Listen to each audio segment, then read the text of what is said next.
Je les ai déjà vus à l'œuvre et ça envoie du lourd vraiment. Et on est parti. Malo, c'est du winner?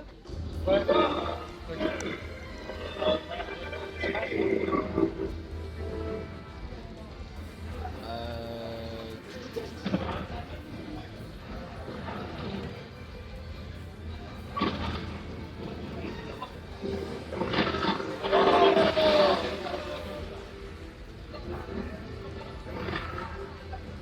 Ok les amis, on est parti dans le dito. Bon là je suis seul, c'est pas grave. Malo qui a déjà pris la première stock, j'ai pas pu voir quoi, sur quoi, mais je pense que c'était un spike. Et ils y vont sauvagement, ils sont sur def tous les deux, attention, ça prend le side B. La dash attack qui passe.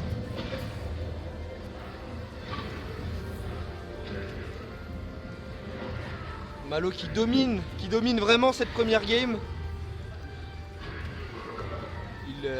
Il a mis la pression sur le bord. Attention, le down tilt qui punit le side B.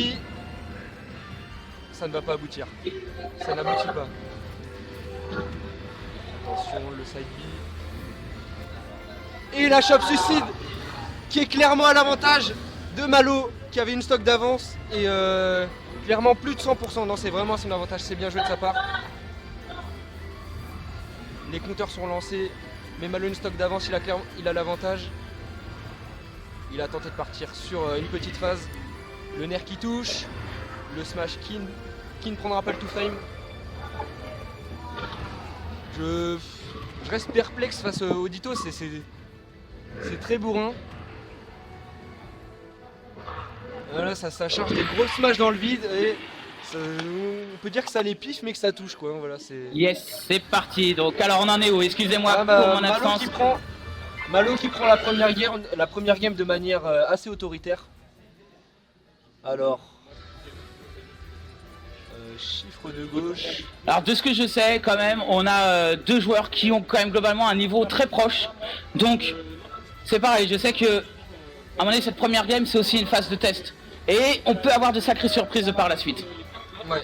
Après il s'était affronté il n'y a pas si longtemps en Ditto Ganon. Oui. Et Malo avait clairement l'avantage. En termes de jeu. Après ils se sont entraînés je pense pour les Sun Clash donc je pourrais pas dire ouais.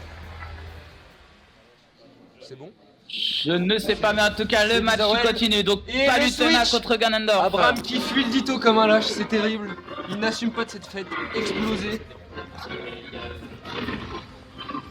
Ils font quoi? Un peu discrètement. Donc Abraham qui a switch. Yes. Il était en panique, il part sur un perso donc, qui est beaucoup plus rapide, beaucoup plus mobile. Je pense qu'il est vraiment fait pour gérer Ganon. Puisque Palutena c'est un perso qui est très fort dans la méta. Même si là on est à un niveau qui est plus bas, je pense que Palutena reste quand même un bon pick contre Ganon. Ouais, alors voilà, moi ce que je sais en fait c'est que si tu veux, Abraham c'est un peu spécial. Il joue quand il voit des potes, parce qu'il n'a pas la console chez lui, il joue vraiment occasionnellement, et je trouve qu'il a un excellent niveau pour autant. Ça fait seulement genre 2 mois, 3 mois qu'il joue à Smash, et en 3 mois je trouve qu'il a atteint un niveau qui est assez exceptionnel. Ah. Et il joue Palutena. C'est pour moi, à mon avis, de ce que j'ai vu de Abraham, c'est pas son main. Abraham il a l'habitude de jouer Ganondorf, et c'est un Strom avec Ganondorf aussi. Alors après un match Ganondorf contre Ganondorf, je ne sais pas ce que ça donnerait, mais je sais que Palutena, il affectionne beaucoup ce personnage, je ne suis pas sûr que ça soit son main. Quoi qu'il en soit, ça nous offre quand même du beau jeu. Ouais, et le score là reste vraiment serré comme on peut le constater. 0-0, un stock chacun. 2 stocks. Enfin voilà, je veux dire un stock perdu chacun. Ah oui, ouais. C'est quand même assez bourrin comme match, tu vois. Oui. Bon, en même temps, t'as Ganondorf, tu t'attendais à de la subtilité. Ganondorf. Attention, ça a pris une nerf. Ça aurait pu partir sur une grosse phase, t'enchaînes les nerfs. Le spot dodge et quand même Palutena qui sait réagir. Palutena qui commit sur certains moves mais qui arrive assez bien à jouer à distance, notamment avec les side. Ouais voilà, c'est ça, ça lui permet aussi d'avoir un bon contrôle de terrain. Elle a quand même une pression sur les bords. Ouais. Le Ganon, il est quand même, il reste assez agressif, tu vois, il se jette littéralement sur la Palutena dès qu'il en a l'occasion. C'est vrai. Oui, ça reste quand même un jeu assez agressif en effet. Et tu vois, il charge des bons gros smash, on peut le voir. Et on sent qu'ils cherchent. Moi, je sens quand même une certaine pression des deux côtés parce qu'ils osent pas faire des trucs qu'ils feraient peut-être habituellement sans la dimension tournoi. Sans la pression du tournoi. Ouais, exactement. C'est quelque chose qui arrive beaucoup de limiter son jeu et. Ah, c'est de l'habitude des tournois en fait. Mais complètement. Et moi, ça m'est arrivé au premier tournoi, je faisais n'importe quoi. Je savais plus jouer. J'avais trop peur de me prendre des coups comme ça. La mauvaise DI. Et t'oses plus rien en fait. C'est vrai que ça change beaucoup de choses. Hein. L'aspect psychologique en tournoi, il est très fort. C'est très important. Faut vraiment pas le sous-estimer. C'est pas simple de gérer les émotions quand on est en tournoi. Il y a des joueurs qui sont très bons, mais qui malheureusement ne savent pas gérer leurs émotions. Et il y en a justement qui arrivent parfaitement à garder leur sang-froid, et là ça fait une sacrée différence. C'est ça qui fait un bon joueur d'ailleurs. Ouais, tout à fait.